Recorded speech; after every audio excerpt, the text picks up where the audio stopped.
እንዴ አንድ ባይታው ያሉን የተባለው አባ ቤት እንደው ጸልዩልኝ ምን ይል ጸልይልኝ እንደው ቢናገሯት መሬት የሆነች እሺ ምንም በቃ እንደው ጥበበኛ የሆነች እሺ ሰርታ የማትታክት እሺ ያዘዟትን ምሰራ እሺ አንድ ነገር የማትቀየም እሺ ንግግሯ ለስላሳ እሺ መልኳ ይቀረሽ የማትባል ሚስት ስጠኝ ብለው ይጸልዩ።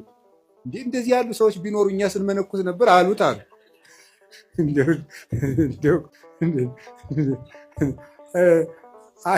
እንደዚህ አሉት ይባላል። እንዴ እኮ ይገርማል እኮ።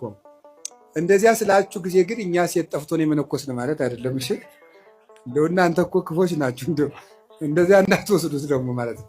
እንደዚያ ሳይሆን ምን ማለት የመሰላችሁ ይውላችሁ በቃ እንደው ምድር የሆነች ምድር የሆነ እንዲሁ ትንፍስ የማይል እንዲሁ የተደላደለ ሰው ስጠኝ መድኃኒዓለም ይላል።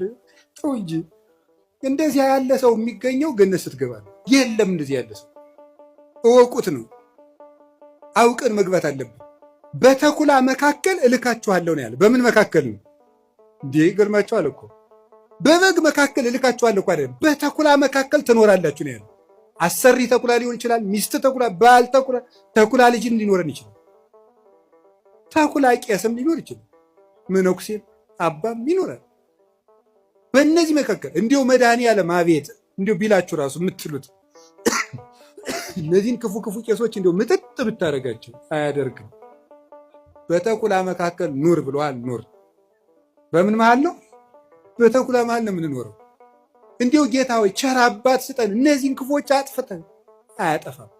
እስከ ዓለም ፍጻሜ መናፍቅም አይጠፋም፣ ሌባም አይጠፋም፣ ሙዳየ ምጽዋት ገልባጭም አይጠፋም፣ ጉቦኛም አይጠፋም፣ ወንበዴም አይጠፋም፣ ዘረኛም አይጠፋም።